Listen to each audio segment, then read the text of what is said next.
Welcome back to Shine In and Out, where science meets soul. I'm your host, Sammy Stoltz, and today's conversation is about what happens when love changes form and the quiet courage it takes to follow what is true instead of what is familiar. Our guest today is Amalia Natalio, an author, relationship revealer, and spiritual guide. Her memoir, We to Me, traces the end of a marriage not as a failure, but as an initiation into clarity, agency, and a more honest way of relating. This is not a conversation about blame or bypassing pain. It's about pattern recognition, embodied healing, and what becomes possible when we stop trying to save the relationship at the cost of self. Okay, welcome, Amalia. Thank you, Sammy. Shall I call you Sammy? I don't know. I know you as Yeah, Sammy, but that's you're perfect. very official here as No, that's Samantha. perfect. I'm gonna be Sammy to the world. Keep it informal. um, Ready. yeah. So I would just love to paint a picture of who you are for everyone listening. How did you get to where you are today?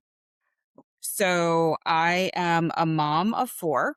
I have three boys and one girl, and they are amazing humans. I'm very proud of each and every one of them for how they show up in the world. And so that's probably my number one. It's consumed the majority of my adult life. So, like, I think that's the first and foremost to me accomplishment, if you will, of my life. And they've influenced where I am today more than anyone. And also, I also strongly believe that our relationships, whether it's familial, friendships, professional, and most importantly, intimate relationships, have the biggest impact and influence on our lives. And I feel like the relationships that I have fostered over my lifetime and the relationships that I continue to foster as I sit here now in front of you and as I move forward in my life are ones that have really influenced how I've gotten to where I am today. And I feel like if we can have an awareness of the relationship with ourself first and foremost, and then recognize how we are showing up within those intimate partnerships, relationships, family dynamics, professional dynamics. I feel like if we had just a hint more awareness, if everyone did, then it would Mm. really shift the way we engage with one another. And so that's somewhat part of my mission here is to really learn through my own experiences and then share these little nuggets of wisdom that I find have been helpful to me. And I will say, not every nugget of wisdom that I have lived and that I share is going to be helpful to every single person. I feel like anyone who says, I have the holy grail of how you handle XYZ relationship. How is that possible? It can't be. We each have our own personal experience. So, yes, I can take a little bit from here and a little bit from there and a little bit from tripping and falling and picking myself up and trying something new. And we'll each find our way. We all have it in us, but we do learn from one another and we do learn from our own experiences. So I think it's a combination, but how great if we could learn from one another and not have to trip quite as many times if we just take in some of the wisdom from others. So I don't know if that completely answers your question, but that's just what wants to come forth right now in this conversation. That's gorgeous. I am a person that really tries to learn from other people's mistakes, and I think listening to people's stories and what they learned from those things, especially relationships, because like you said, no two relationships are the same, and you can't have Right. a universally applicable, you know, theme for these things. But even just you and I, as we were discussing before we started recording, last time we saw each other, we were both in beautiful, happy relationships. And now we're meeting as people who have chosen to be single as a journey toward ourselves. And, despite those being wonderful relationships, making that decision almost being harder than what we'll discuss from your book, We to Me, um, as a completely different relationship dynamic and a completely different way to shift from relationship of we to me. So I'm very excited to jump into all of this. Okay, so with that Do being you said, can I just yeah, please I was jump going to in, say jump in. Can I share one thing about that? Okay. So yes, I think with my book "We" to me, there was a, if you wanna call it a smoking gun, reason why the marriage ended. However, that was more to me, there was infidelity in the marriage, and so therefore, for most people, that would be the end. Doesn't have to be the Mhm, end. For me, it was, but there are many, many people where that's actually the catalyst that brings them closer. So it doesn't mean for every relationship that it's over. Again, there's no mhm, like cookie cutter for every single person. That said, within my second marriage, there wasn't anything like that. It was very loving and very nourishing on so many levels. And there are times when we recognize and we realize that, the saying, all you need is love. mhm, I don't think it's true when it comes mm, to romantic partnerships, intimate partnerships, because you can have love and you could be incompatible. You can have mhm. love and you can have complete viewpoints on where you want to go in life, and that's Yeah. not enough. You need it. It's amazing. It's great, but there's also other factors I think that really play a role in whether or not a partnership, a marriage is going to have longevity. And I truly believe that every relationship, whether it lasts 3 months, 3 years, 30 years, there's something that we can learn from that encounter. And if we choose to, you often hear about people who continue to date the same person over and over and over again. They Mhm, keep repeating the same pattern. And there's a reason that that's happening for them, because they're not quite, they think that they're changing. They think that they are choosing a different partner, but really there's an undercurrent, there's an energy, there's oftentimes a nervous system yeah, program that's running in the background that is attracting these same types of relationships to them, even if they're in different packages and even if they feel like I got it this time. And this is he mhm, or she is totally different, just to come to find out a year and a half later they're the exact same person that they dated 5 years ago. When we notice these subtle changes and we notice when our body is telling us something. We notice that moment of that like pang in our stomach when we know something's not right, but we might be conditioned as women to follow the good girl conditioning of I mm, don't want to make a fuss, I don't want to rock the boat, I don't want to create a big problem out of nothing. Like, it's not a big deal. I can handle it. It's those little tiny micro signals that alert us there's something out of alignment. There's an incongruency. There's an energetic mismatch.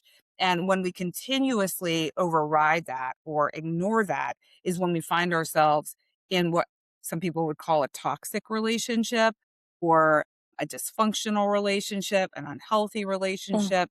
There's often signals along the way. To bring it back to what you were saying about loving relationships, even in loving relationships where there's nothing quote unquote wrong, there's still, you can feel this undercurrent of something that's not quite right. Nothing's really wrong, but it's not quite right. And I feel like it's a really courageous action. So bravo to you, Sammy, and bravo to me, as hard as it is to have enough courage and not just for yourself but for the other person to say this cannot continue in the form that it's in. And I know from being married for many years and having friends that have been married for decades, some of whom are sort of happy and some of whom are absolutely miserable. I did not want to get to a point where I looked at Misha and said, I don't even like you. I don't wanna be around you, like, it's like this, like, feeling of like, "Oh God." I I wanna know. be able to look at him in ears and go, "You are an amazing human, and how lucky was I to spend those years with you, and how lucky and blessed am I that you're still in my life now. Wow, I just love you." That's the type of relationship that I want to have with someone that I chose to spend time with, that I chose to build a life with, that I loved with every ounce of my being and still do love. And I Mhm, feel like if more of us really tuned into that within ourselves, we might notice the relationships that we're in that no longer fit, whether it's romantic or friendship. It can be all kinds of relationships. So yeah, that's my 2 cents. Yeah, beautifully said. It is so difficult, I think, especially if you're not used to being aware of what's going on inside you and interpreting it, is this fear-based? Like, sometimes people self-sabotage relationships. So everything's going amazing, and your fear is saying, "I'm gonna lose them one day, so might as well lose them now." So how do you differentiate what we did as knowing this inner knowing that later in the relationship there would be resentments, even though there was nothing technically wrong, versus doing it because you're afraid of a potential future outcome. Oh, that's a great question. I love it. I love it. I love it. I think the number one key piece of this is your own self knowledge and your own self awareness. So, and sometimes you're not able to see it yourself. You might need somebody to help you, whether that's a mentor, a therapist, a good friend, somebody that you know is going to be brutally honest with you about your blind spots, your shadow side, if you will. That's exactly what I So I call them, think blind that's spots. yeah. I think that's the key is just if you aren't self-aware, and I think most of us are to a certain degree, but if we really, really want and desire and are clinging to a certain outcome, that can taint how we see things. That can taint how we engage within the relationship and with ourselves. We can talk ourselves into or out of uh, actions that might really be aligned with our highest and best future. When you have a doubt, when you feel like, okay, am I doing this out of fear? I would check in with someone to give you just a little bit of a litmus test if Mm. that is justifiable ideology or not. And then check in with yourself again. Like if they say something to you that you're still not quite feeling, sit with it for a little while. Start to pay attention within the relationship and see if there's things that jump out at you. Notice if your belly is talking to you. Notice if your heart starts racing. Notice if you feel tightness in your throat. Notice if your mind starts racing. Notice if you start getting sweaty or you feel this like leaning back or turning away sensation. You're going to have clues and cues as to what is happening. It's just a matter of paying attention and then taking that in as information versus ignoring it, pushing it to the side, especially if it's an answer that you don't want. Yes, which I definitely have gone through a journey of getting to know the signals that my body's giving me and feeling like interpreting the pull on my soul to do certain things.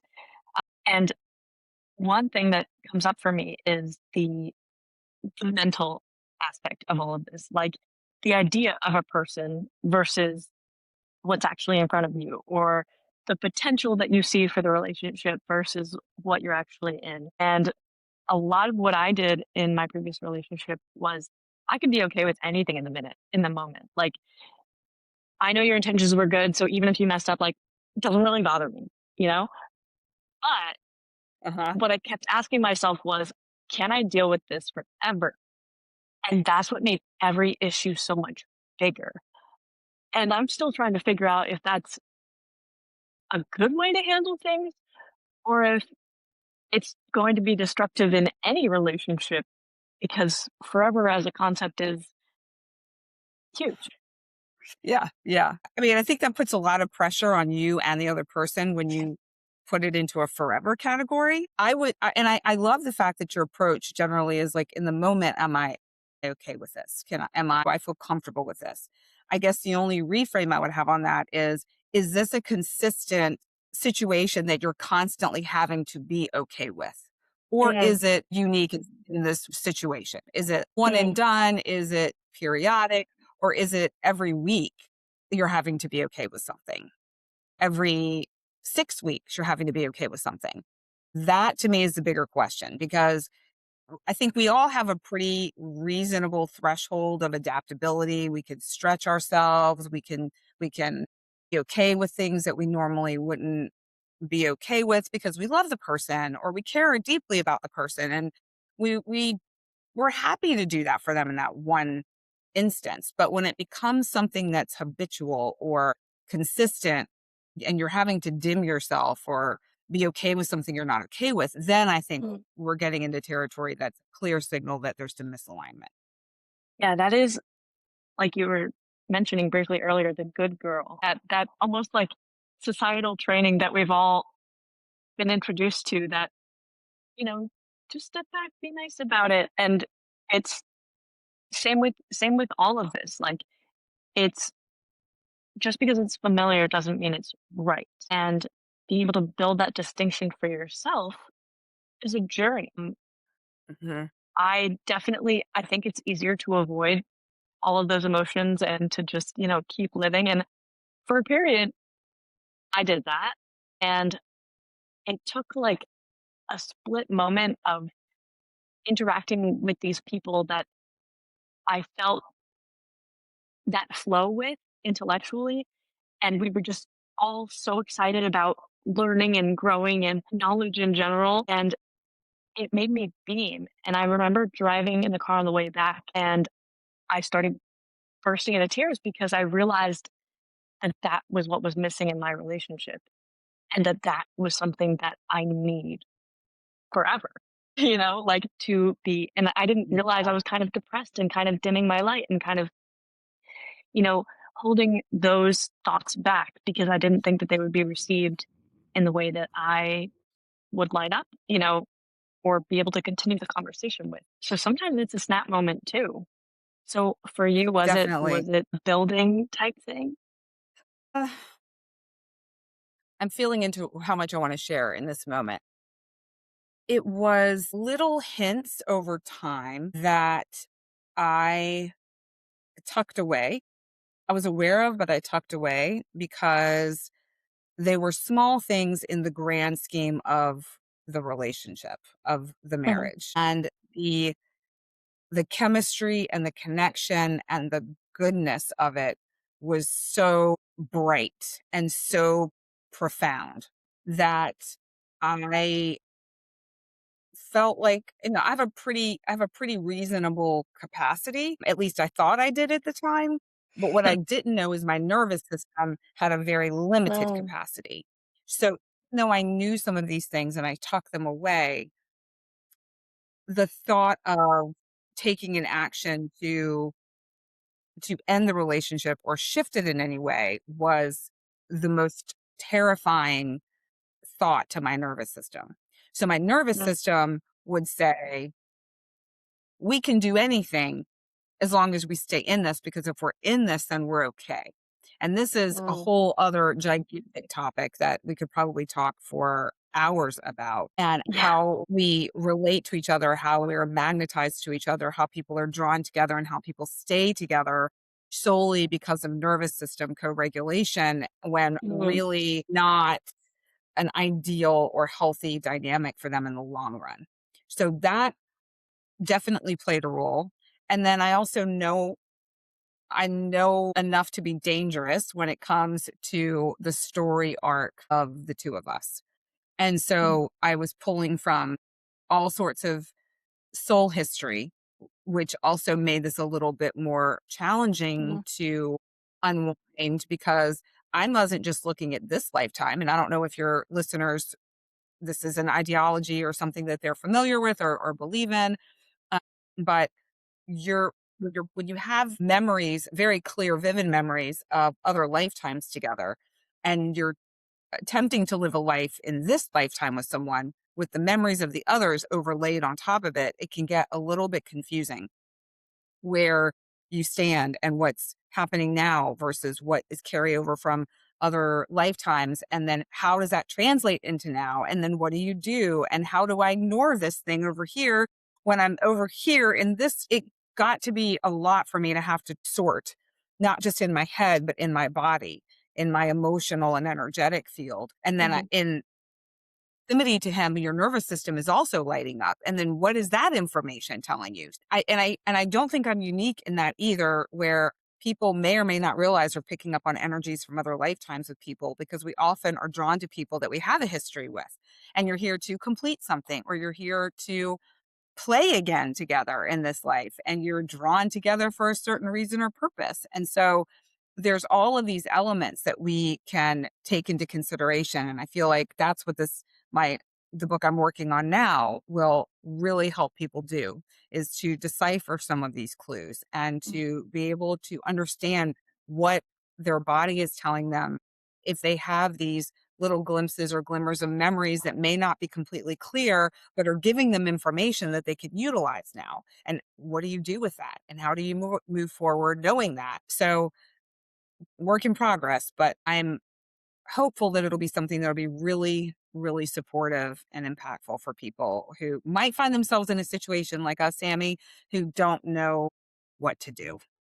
It's impossible and it's uncharted territory, right? It's so much easier.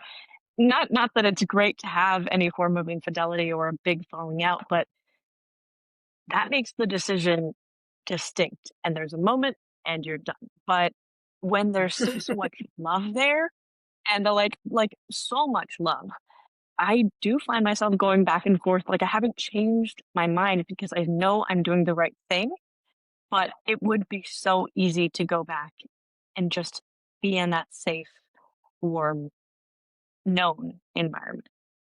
But I acknowledge that it would be selling myself and my potential in this life short, as much as I hate to say it.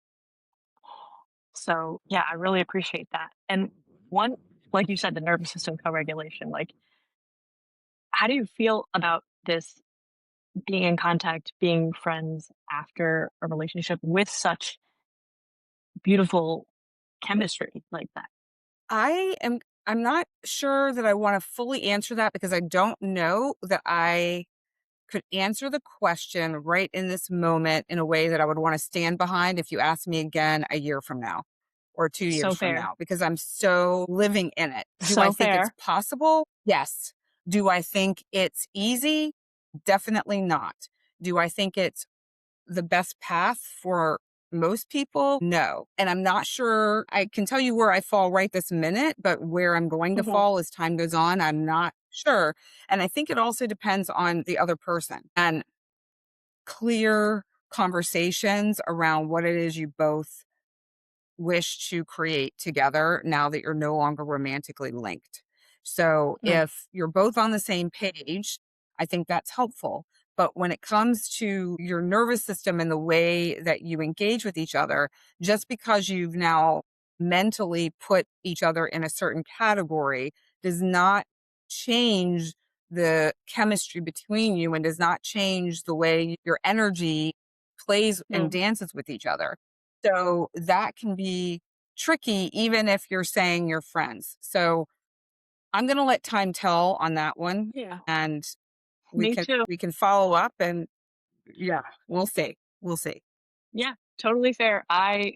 Like I said, haven't had prior experience in this category either. So I'm glad to hear your thoughts. And I'm glad to hear that for both of us, it's kind of an unfinished novel, which can be beautiful in its own right. So, Sure. Yeah. yeah, one time you explained to me the difference between a karmic connection and a soulmate connection. And I think that would be really helpful for people to hear because sometimes when you are very in tune with yourself, you feel that pull to someone else and you assume that it means that you're meant to be together in perpetuity. Hmm. Would you be open to discussing that distinguishment between those 2? Sure. And I don't know if my definitions are going to be the same as they were when we spoke about this probably 2 years ago. Uh, because I think some of the way I approach this has changed a little bit. Mhm, Probably not a lot, but a little bit. And I think that's the beauty of getting to know yourself better and being open to engaging with life around you because things do change. Like you have this, just imagine this ball of energy that is working around your mental capacity, and as you start to get more curious and you start to have more experiences and you're viewing them through a different lens, this begins to expand and continues to expand and grow. And so the limited view that you had before will then become larger mm, over time, and so the way you define things and the way you interpret things and perceive things may change. So, just a caveat in case this is different than what I said to you a few years ago, I stand behind whatever that was, but it may have changed now. Um, so let's start with karmic relationships because karma, karmic, that's used a lot in spiritual circles, and people sometimes use it in terms of relationships that are meant to be, or like we're karmically bonded. And soulmate could also be thought of the same way. Karma, I think, often gets a little bit of a bad rap. It's karmic in nature. I mean, my business name is Karmic Kindness, but it's what the meaning of that is that when you think of karma, I think of it as balance. Okay. You're looking to balance the scale. So you can look at it like if there was someone who was a dictator in one life and overpowered his people might come the people might come back as a dictator, and the dictator might come back as somebody that was oppressed. And so your soul is having these different experiences so that it can know, it can feel, it can have the experience of what it's like to be on both ends of the spectrum. Okay, so that's a very simplified version. When it comes to a karmic relationship, this doesn't necessarily mean it's a personal relationship between two people, although I feel like it certainly can be. It can also be an energetic one. So you say, I'd like to come in and I would love to experience true love, but for whatever reason, we can't live happily ever after. I want to experience this true love with a hiccup, Mm. with a glitch, whatever that is. But that's something, and we as humans think, why on earth would I do that? Why would I choose to have this challenge or this hardship in my life? That's crazy. But if you think about the soul doesn't define things as good or bad. The soul is all about Mhm. experience. So the soul is going to look for the most diverse, incredible experiences it can find. And those often are not experiences that feel good. They're often challenges that allow us to expand and grow and feel the complexity of what's available to us in human form, in the form of emotions, which not all life forms are able to experience. So basically, with karmic relationships, you come together for an experience, for a purpose, and you're magnetized for each other because you kind of fit together. You want this experience, he or she wants this experience. Oh, you're magnetized and drawn together, and then you have it. You complete it. And this is where I think people get tripped up all the time. You complete the experience. You're in this romantic, you've been taught, you stay together forever. You make it work for the kids. You make it work because religion says so. You make it work because society looks down on you if you don't. And you stay in a relationship that really is done. It's past its karmic expiry date because we're conditioned to think that that is what we do. And I feel like kind of like what you and I are experiencing now, and we're, you know, tiptoeing our way through, fumbling our way through, whatever you want to call it. It's knowing when, and this is something that I think every person is an individual choice and an individual decision, knowing when to call it, knowing when to say, I feel like we completed what we came here to do, at least in this form. So, I mean, my intention with Misha is I can't imagine my life without him. I cannot imagine not being able to pick up the phone and call him or see him for dinner or tell him about this funny experience that occurred. Am I going to lean on him and have him be my person that I go to for everything all the time? No, because that's inappropriate. But would I call a girlfriend or a guy friend and tell them these things? Would I say, let's get together for dinner? Would I say, let's go to the show? Yeah. So that's kind of my checks and balances. Would I do this with a friend regardless of our history? So with a karmic relationship, most people feel when they're unaware of what's happening, they come to the completion point. On some level, Mm. they kind of know it, but they're too scared for all the reasons I already named to extricate themselves or to complete it. So that's the karmic part. You're magnetized for a reason. You have this experience, you complete it, and then that's when you are to go on to the next experience, but we tend not to. Soulmate experiences can be, we often think of soulmate as love partners, as people that we are in a romantic relationship with. And soulmates can come in many, many forms, and they tend not to necessarily have longevity. We think of soulmates from romantic comedies, from love stories, from literature, as you have this meaning, it's faded, it's fraught with all of this like back and forth, or it's rainbows and unicorns the whole time, whatever the storyline is, and they live happily ever after, forever and ever, amen. Not necessarily. Soulmates, think about it like your soul has this like little beacon on it, and it's just you living your life and doing you, and especially if you're living your purpose, or you're living true to yourself, and you're doing the things that bring you joy, and you're shining your light everywhere you go. And when I say shining your light, it's just by being you. There's nothing more than that that's required. And you start to draw people to you, people that, like you were saying, the people that you met, that you were in conversation with and lit you up and you just loved it. They're probably soulmates on some level. Whether you ever see them again or not, you came together because they opened something up in you. They awaken something in you. And the people that stick around, the people that become your mates, as far as, like the British term mate, as in friend, they become your soul friends, or they become soul loves. To me, they're like your, I think of them like cosmic family, your galactic family. It's the people that you've known for lifetimes from all over the universe. And here you are on Earth right now at the same time. How cool is that? And you found each other in this world of billions of people. And there's this immediate knowing and this immediate comfort and this like heart explosion around them, whether you see them for 5 minutes or for the next 50 years. To me, those are soulmates. Those are people that have an impact on you, no matter what the time frame is on the earthly plane. That's really How does interesting. that compare to before? It's pretty similar. The karmic kind of like you're living out a lesson versus the soulmate as just the two souls are meant to match in some regard. And so what you were saying about the soul not like labeling things as good or bad, I literally just wrote an article called The Soul Has No Labels. And it's all about that, how it's about seeking experience and, you know, there is no such thing as good or bad. That's a human thing that we've, you know, attached onto things. Mm.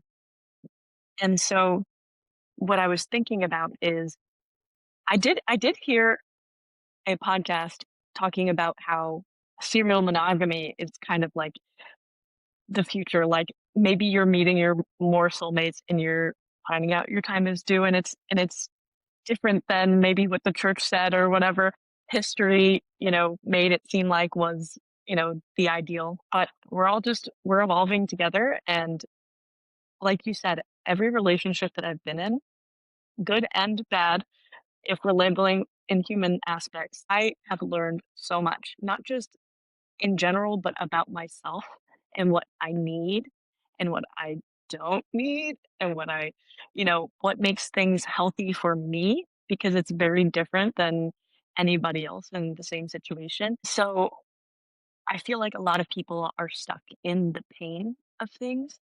And I've been there too.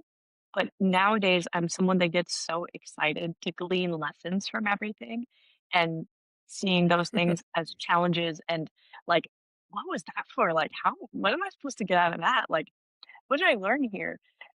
I see it as a wonderful, exciting thing. But for most people, it's like, I don't want to think about that. Like it hurts enough already. I don't want to analyze it. So how do you recommend somebody start going about that kind of different perspective on things? Well, I think it depends on the person again, too, because there are some people that aren't really analytically minded. Huh. They more operate from the sphere of experience. So it would be hard for them. Like I have clients who can't journal. They just can't do it. It's almost impossible for them to fathom sitting down and putting a pen to a paper or typing up their thoughts and feelings. For them, it's a felt experience. So for them, it's how they feel in their body, how they're moving. They notice the sensations. They notice the felt experience that's happening with them versus analyzing it or writing things out. I think you and I, Sammy, are very analytically minded. So writing things out or creating Venn diagrams or charts or whatever it is totally cool, like all day long. But for other people, that's really hard. So talking and sharing their feelings with someone that they trust is one way to do it that can reflect back to them what they are hearing. Another way, and one thing I tell a lot of my clients who have trouble with the journaling process is voice notes to themselves. Yes. So it's like I do that voice all the time too.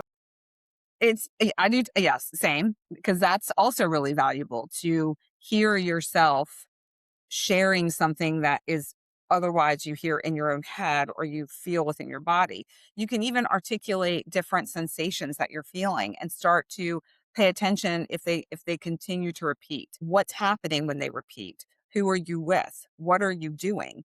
And is there a pattern that you can see? And this is not something if even if you don't have a very analytical, you can just kind of take note of these things as you live your life and begin to see things that are opening up for you. And when I say opening up for you, it's like, again, that awareness begins to Yeah. expand a little bit more. So it doesn't need to be huge things, it can be smaller things. One thing I just want to go back for 1 second, we were talking about karma and these karmic relationships as lessons. Yes, but I wanna put a little tiny little asterisks there because they're not lessons in a negative way. Like, it's always like the saying like, I'm gonna teach you a lesson, or Oh, yeah. it has a little bit of a heavy and and that sort of connotation to it. And we think about karmic relationships as heavy, and they can be. They absolutely can be. They carry this dense quality to them that feels like a lot to our systems. Oftentimes, not always. There's always exceptions to the rule. Think about it as more like a um a targeted soul experience that might have different layers and nuances, where a soulmate experience is a little bit different. Those can also be challenging. It's not like any of these are inherently easy, quote unquote, but they just have slightly different felt experiences for each person. And that could be different based on the person too. How much can your system hold? What is your Yeah. capacity to deal with challenge? Are you able to access your feelings? And if you are, can you actually articulate them? Is the person in front of you able to receive those articulated feelings? Or Yeah. are they like, whoa, too much, shut down? So as you can see, there's like so many different ways that we can experience these relationships, of which there are different people, relational dynamics, there are different types of relationships, there's different depths, there's different contexts, there's different long time spans. It's just that's why this area of work, I could probably write 20 books about it Yeah. and still barely scratch the surface of like one subset. So yeah, I just wanted to kind of qualify that little bit just so that people don't feel quite so like ugh, about it, even though there is that texture to it. There's also a lot of really cool things and blessings within it as well. Absolutely. A lot of the lessons are, wow, that's the type of love that I know that I want, you know? I've Yeah. definitely Yeah. had those moments. One thing for me in these processes is the dissonance and the time in between the inner recognition that something isn't right and the taking action. I've always struggled with this, even when I like inherently knew that the relationship had to end or that it wasn't good for me or that it wasn't, you know, meant to be continued.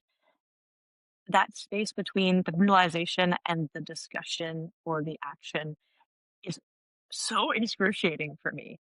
And my mom would say to me, like, you don't have to make a decision right now. But for me, it was so heavy to have that decision to make that it's almost better to just make it because it's all I can think about and it's twisting my heart every day, all day. So keeping me up at night. So what do you recommend people do in that period between when your nervous system is telling you, I don't feel safe to end this relationship, but your soul knows that you need to? How do you be gentle with both sides there? That's such a tender question. What strikes me most about it is that in between, that liminal phase of the knowing and the doing. And, in We to Me in my book, I talk about that in between place where also you can make a decision and be really firm and sure about that decision. And then something happens and you're like, well, wait, maybe I don't have to do that because this just happened and this shows me that there's hope and this, it can change and we can be fine. And I don't have to do the thing that I know I need to do now that I see this because this shows me that there's a chance. And so, in the book, I talk about a number of different things that you can do to finally make that decision. But your question is, once you've made the decision, between that and when you actually take the action, I think is slightly different. So if somebody is unsure, there's a number of different ways. Like I said, I mentioned in the book, and I'll give a couple of those, and then I'll answer your question specifically. The first thing is really getting, and because they piggyback off of each other, is really getting to know your IGS, your internal guidance system, your intuition, and being able to trust it. And so it's practicing trust within yourself to trust what information is coming through for you. And you can do that with simple things like getting to know your your hell yes and your hell no. That feeling that you get in your body when it's a yes, and that feeling you get in your body when it's a no. And you can do that simply by having someone ask you a question that you would likely say yes to. Where do you feel it in your body? What sensations are there? And then having them ask you a question you would likely say no to, do the same thing. And whenever you feel that sensation going forward, you have a general sense of that's a yes or no. I think that's really helpful for people to know. Now, the other part of that is to be aware and to look around at signs and symbols and synchronicities that happen around you, or you're in that place of uncertainty, or you think you're certain, but you can't quite get over that hump of doing something. So Yeah. those are two baseline places I think you can start. Now you're pretty sure, like you're fairly confident you know what you need to do, but you really just can't muster up the courage to take Yeah. that action. Likely because of what you were saying, your nervous system. That is when I say work on your nervous system. Don't worry about doing anything in the moment. It's how do you shore that? And that is by paying attention to your body when you feel any of those rolling stomach feelings or those feelings of the wave of anxiety or the racing heart. How do you come back into yourself? Two simple ways to do that. The first one is, especially if you're one whose mind is racing, like, oh my God, I know I need to do this, but I can't do it. And oh my God, what am I going to do? And this is so terrible. Blah, blah, blah, blah, blah, blah. That whole thing it's called the UFO hold. And you put your one hand on your forehead and the other on your occiput on the back of your head. I recommend doing this laying down because if you think about this sitting up, your arms are going to get tired real fast. Yeah. And you hold your hands here and you can lay down, use pillows to support you until you feel your whole entire body, it feels like it's just melting into your couch or floor or bed. I love my bed personally to do this practice. And also, the other thing is have an awareness of your breath. So your eyes are Mhm. closed, you're just with yourself.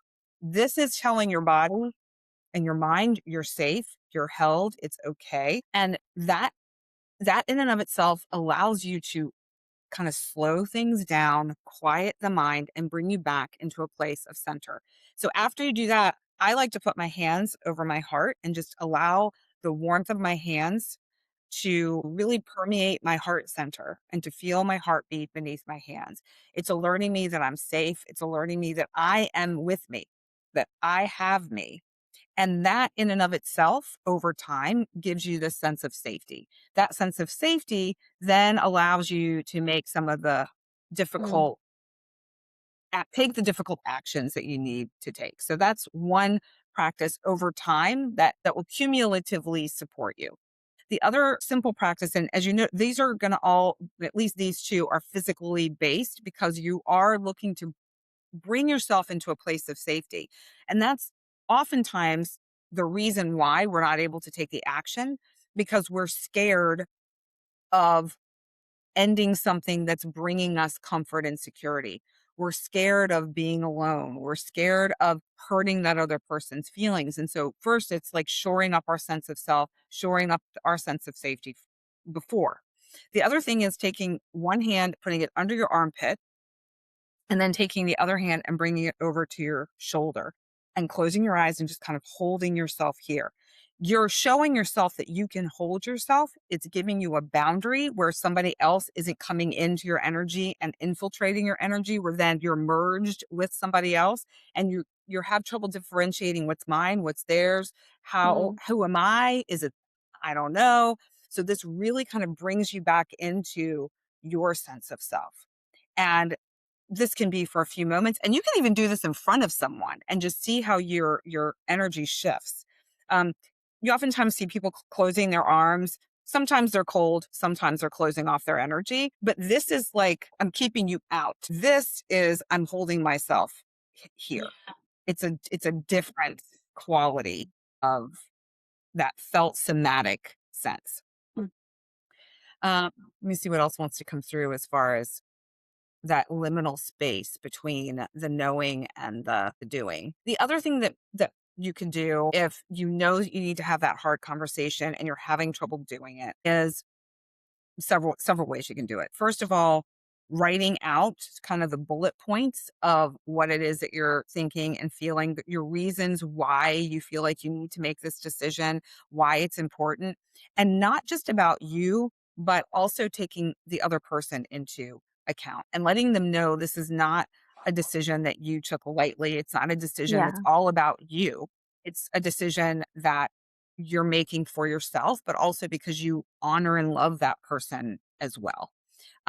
If you are really scared and you really are worried about how they're going to take it, you can share what you're going to say, at least the basic broad strokes, with someone and ask them how they would receive those words. Mm, Is there something that you say that might not sting quite as much, or say in a way that's a little clearer, or say it in a way that maybe they need it to be a very pointed, direct, you've tried this before and they're not getting it sort of. mm, Are they gonna get it this time?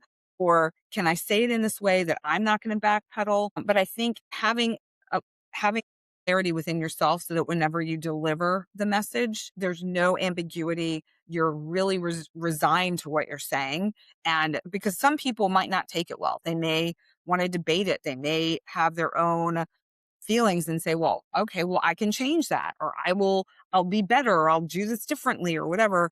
If you know in your heart of hearts that that is your truth for you, you also need to be prepared to stand firm, mm, or you're going to yeah. loop through this whole thing again. And now it's even stickier because you've opened this door to something that you can't close the door to once it's out. So that those would be my Yeah. recommendations. I really love the somatic aspects. One, because it gives you something concrete you can do in the moment. But two, because once you feel safe with yourself and you know that you will be okay with yourself and you're always going to be holding yourself, then you won't settle based in fear of being alone. You won't stay in Mhm. places that aren't good for you. So I think that's, on a multiple levels, very important. Um, for me, I am a huge, big on ethics. And so a lot of my decisions come down to the ethics of I don't want the other person to be in the dark about something. And I'm just going to go out and say it because then they can make an educated decision themselves, all of these things. Um, and so I battle myself about the ethical aspects of things. And one thing I really appreciated in this discussion was when I asked about, being friends after, having that chemistry and everything. You allowed yourself to step back and not have a direct answer because there is no right answer, right? And it's different for everybody and it's different for every situation. And I think there's a there's a beauty in letting go of that pressure of there being a quote unquote right way of doing things. Mhm. I agree.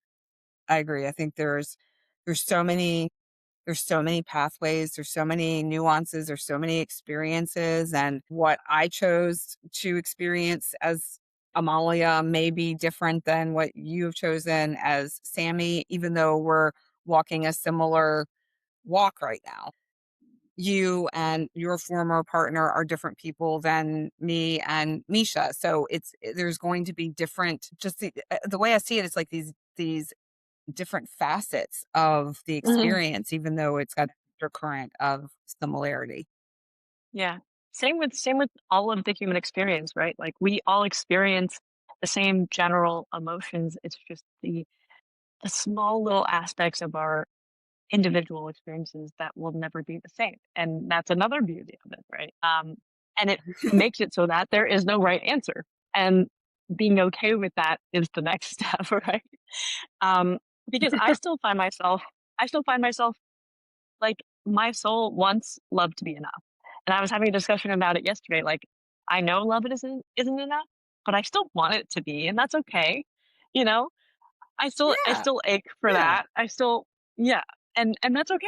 Like I don't have to shut down my feelings. I can just accept them and do what I know is right. One question that I had for you overall in writing this book, you are honest and raw and so approachable in the way that you tell your story and teach your lessons.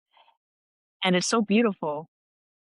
And as somebody who loves to write and wants to share my lessons with people so that they don't have to learn them the hard way, I'm curious about the difference between your first draft and in editing.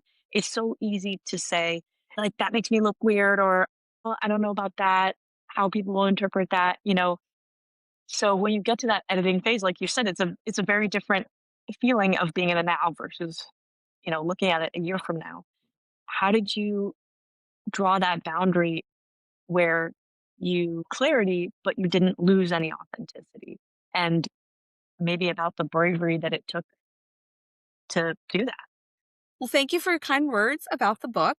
Uh, so I started writing the book in the midst of the disentanglement from Rob and in my journal. And I didn't know it was a book. I thought it was just me getting my feelings out on the page because I have no problem journaling. I'm a prolific journaler. If I don't journal today, it feels like I didn't brush my teeth. Like it's just not who I am. So, what I realized as I was journaling and going back and reading some of my journal entries, which I recommend that people do also, because journaling without reflection is not as helpful as it could be. And I think, Sammy, you know this from our work together. It's like I'm all about that. Got to go back and review. Absolutely. Is that it looked like it ended up that I was writing it for others. It wasn't just I was writing it for me. The way I was writing it, I was like, wow, that's interesting. So that's the first iteration of part of the book. And then when I sat down to actually write the book with intention, it was very clunky. It was very awkward. I wasn't sure what I was writing. Some of it was me just venting on the page. Some of it was me feeling very tender on the page, and it didn't really have any cohesive flow. I started writing it then chronologically. I got rid of the journal pages. Like it went through so many changes, and it took me several years to write it because it was it was very raw. It was very vulnerable, like you were saying. But I also had to think about my kids because my kids Mhm. would be directly affected by this book because it was about their father and they Mhm. were intertwined in the storyline. So that was another piece of the writing that I think held me back a little bit and kept the book in this limbo place for a lot longer than I would have. Like this next book that I'm writing won't be caught in this limbo place because my kids are Yeah. not directly connected to it. And Misha is, but I have his blessing. So it's a completely different situation than it was with Rob and my kids because Rob knew about the book, but he wasn't exactly thrilled about the book. So I had that kind of pressure on me. I did work with a developmental editor who helped me really keep the book on track. I don't plan on working with one on this particular book because I don't feel like I need one.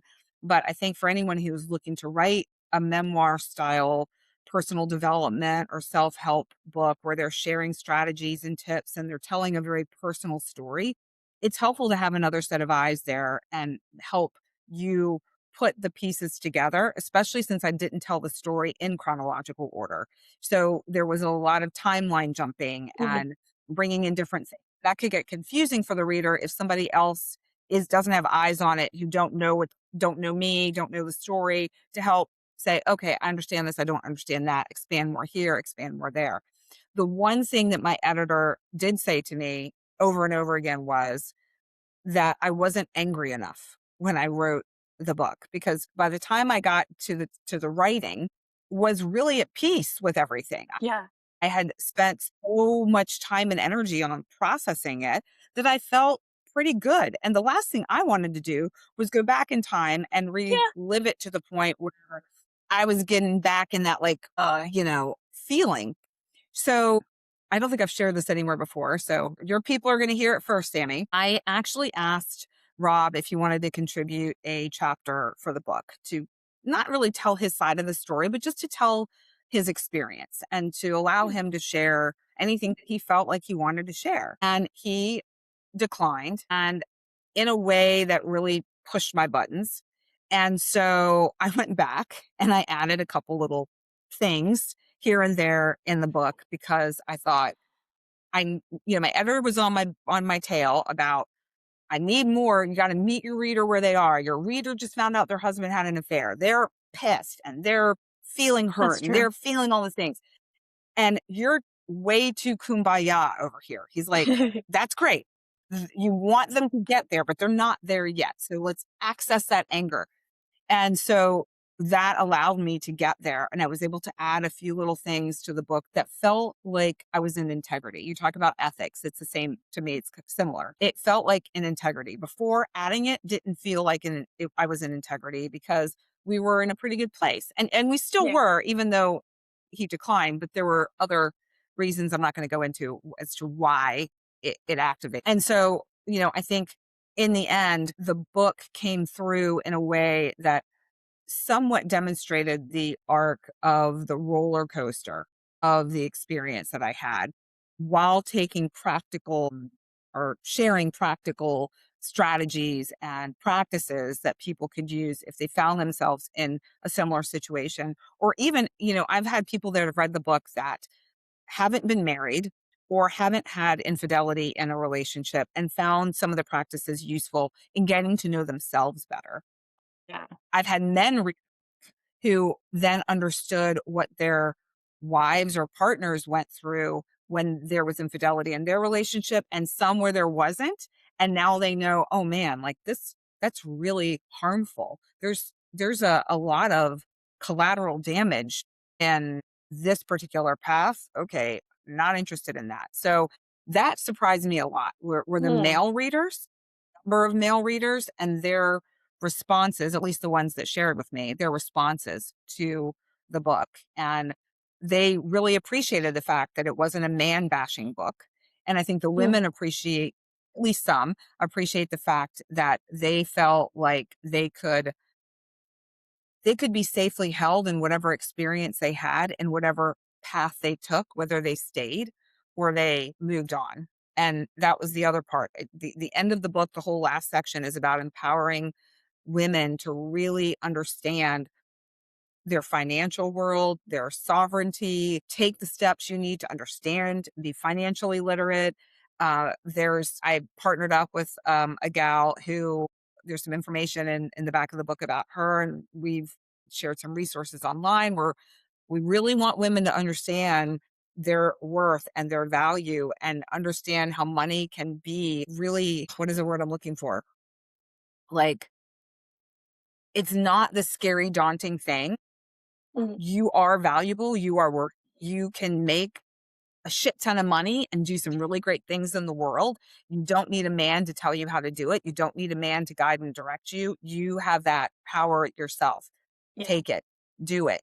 You can. And don't be scared. Don't defer to your partner or your father or your brother or a male friend that you think knows what is going on, because I guarantee you they don't have it all figured out. And just a little bit of time and effort, I bet you could really like blow the top off of your bank account. You're so right. And that's another thing that we can do to ensure that we're not staying in places where we shouldn't be based on that fear or that Yes, reliance. So, absolutely. Absolutely. exactly. Yes. So, since we have a time constraint here, I'd love to just wrap up with what Mhm. do you want the person listening to know? How do you want them to get in better touch with themselves? What comes through to you as your main message for today? Mm. What's coming through very clearly is a very overused saying. So I'm going to add to it is trust yourself. Don't doubt yourself. And when I say that, this is what I mean. I mean, when that little voice inside of you or that little sparkle that you know when you're really in tune and in the flow with what you love and what you're here to do, when that activates within you, pay attention and know that when that is happening, regardless of the outside world, regardless what people are telling you, that is your truth. That is what you trust right there. You don't doubt yourself based on external chit chat, blah, blah, blahing around you. It's that felt sense. And I guarantee you everyone has had one of those experiences where doing something or even sometimes not. I'll tell you one of my experiences was I was sitting on a lounge chair by a pool in South Florida before I lived here. And it was a not even a sunny day. It was like slightly overcast, but the temperature was perfect. I was by myself and I was like, this is the perfect day. I felt so at peace and so calm and so like, ah, knew in that moment there was something to that, but I didn't know exactly what. Translation, if you fast forward, it is I was meant to be in South Florida and I was meant to feel that sense of by myself. I've had Mm, similar feelings with people. I've had that feeling a lot when I'm with all my kids. When I have all my kids with me, my heart is so happy and so full of joy. So it's like just pay attention to those moments when you feel that and know that it's like this little tiny soul message. It's a little bit of a nudge moving you in a direction. And it often is not grand. It's not like lightning bolts or spotlights or there's some grand thing. It can be. I'm not saying it's not, but we're looking at those simple moments when everything feels like you're in flow. Those are the moments that are telling you to trust yourself. Don't doubt yourself. You're on the right track. Keep going. You're good. And you know why you're good? Because you have yourself. And that person isn't going anywhere.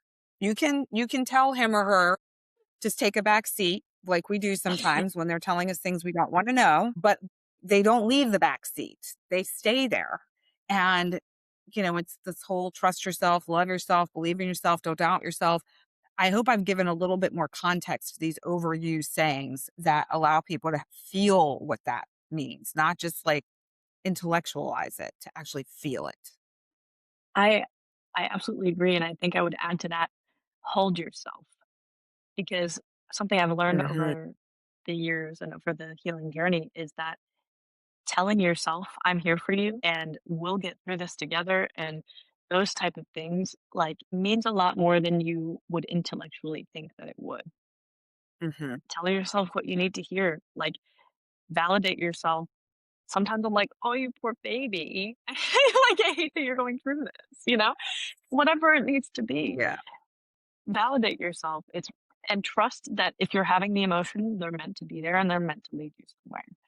So, Yeah. this was a beautiful conversation. Thank you so much for being here, and, I'm excited to keep in the loop with your new book and everything. Thank you. Thank you, Sammy. Thank you for having me on. You were so wise. I love what you just shared, and I'm truly honored to have been on your beautiful podcast. Thank you for having me. Thank you. Have a great rest of your night. Thank you so much for sharing your truth and your wisdom with us, Amalia. This conversation has been a reminder that relationships are not meant to complete us. They're meant to reveal us. And in that, we to me is not a story about loss. It's a story about reclamation, of voice, agency, and the courage to live in alignment rather than habit. You can find Amalia's book, her work through karmic kindness, and her podcasts linked in the show notes. Thank you for listening, and thank you for staying with yourself long enough to hear what is true. Until next time, keep shining.